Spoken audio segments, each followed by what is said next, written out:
દેશમાં આજે આપણે 8% છે, ગુજરાતમાં આપણે આજે 15% છે.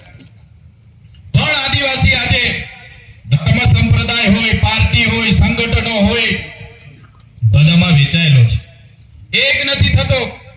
ઘણીવાર એવું થાય છે કે આજે સોનગઢવાળાનો વારો છે, એ લોકો એમના પર આવશે, એ લોકો જાણે, આપણે નથી જવું. ક્યારેક એવું થાય છે કેવડિયાવાળા જાણે, ક્યારેક એવું થાય કે વ્યારાવાળા જાણે. પણ આપણે સ્ટેચ્યુ ઓફ યુનિટી માટે જમીન સંપાદન થતી હોય, ઉકાઈ માટે લડવું હોય કે વ્યારાની હોસ્પિટલ માટે લડવું હોય, આપણે બધાએ એક થઈને લડવું પડશે.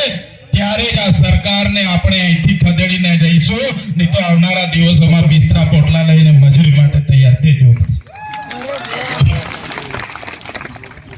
સાથીઓ, આજે બધા આગેવાનોએ લિસ્ટ બતાવ્યું. સાચી વાત છે. ઘણી જગ્યાએ અમે આનંદભાઈ પટેલ અને બીજા સાથીઓ સાથે અનેક આંદોલનોમાં ભેગા થઈએ તો લોકો અમને ફરિયાદો કરે, પણ જે લોકો નથી આવતા એમને કોઈ પૂછવા માટે તૈયાર નથી. ત્યારે જે સ્થાનિક લોકો આપણા જાતિના સર્ટી પરથી ચૂંટાઈને જાય છે, આપણું પ્રતિનિધિત્વ કરવા માટે આપણે વિધાનસભા અને લોકસભામાં મોકલીએ છીએ, પણ આપણું પ્રતિનિધિત્વ કરવાને બદલે પાર્ટી વશ થઈને જાય છે. ત્યારે એવા લોકોને પણ ઓળખવાની જરૂર છે.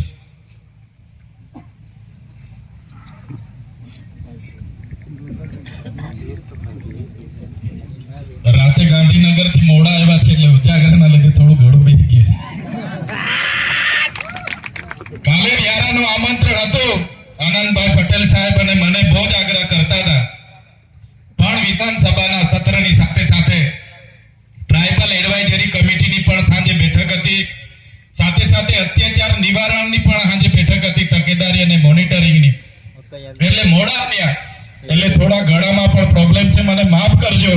પણ અમે તમારી સાથે છે. તમે જ્યાં પણ આહવાન કરશો ત્યાં અમે અમારી પૂરી સેના સાથે તમારી સાથે આવીને ઉભા રહીશું.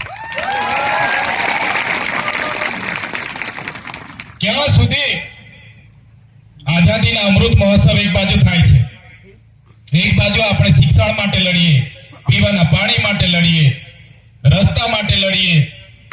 એ લોકોના દિવસે ને દિવસે વિકાસ થતો જાય અને આદિવાસી દિવસે ને દિવસે આજે બેઘર થતો જાય છે. એટલે વધારે વિશેષ નથી કહેતો, પણ અમે તમારી સાથે છે. જ્યાં પણ જરૂર પડશે આદિવાસી સમાજ યાદ કરશે. અમે પક્ષ પાર્ટી ભૂલીને પણ આદિવાસી સમાજ માટે લડતા રહીશું અને આવનારા દિવસોમાં લડીશું. અમે જે પણ પાર્ટીઓમાં છે એ પાર્ટીઓ વાળા કદાચ ક્યારેક એવું કહી દે કે તમે આદિવાસી સમાજનો બોલો છો, એ નહીં બોલવાનું, તે દિવસે સૌથી પહેલા પાર્ટીઓના પાટિયા પણ અમે ઉતારીને મૂકી દઈશું. સમાજ એ સર્વોપરી છે. આદિવાસીના જાતિના દાખલા પરથી અમે ચૂંટાઈએ છીએ. જે દિવસે કોઈ પણ પાર્ટી અમને ટિકિટ આપી દે, અમે ફોર્મ ભરી દઈએ, પણ જાતિનો દાખલો નહીં, તે દિવસે અમે અમારું ફોર્મ પણ રદ થાય છે.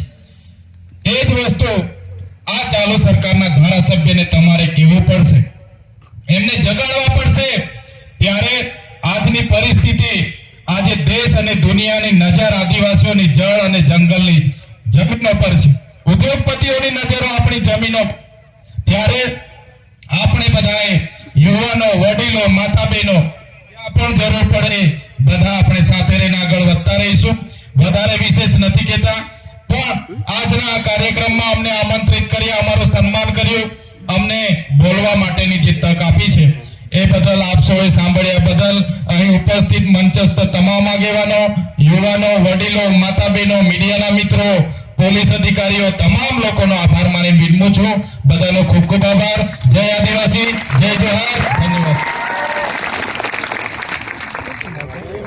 ખૂબ ખૂબ આભાર ચેતરભાઈ વસાવા સાહેબનો, ડેડિયાપાડાનો ધારાસભ્ય, આદિવાસીના હિતને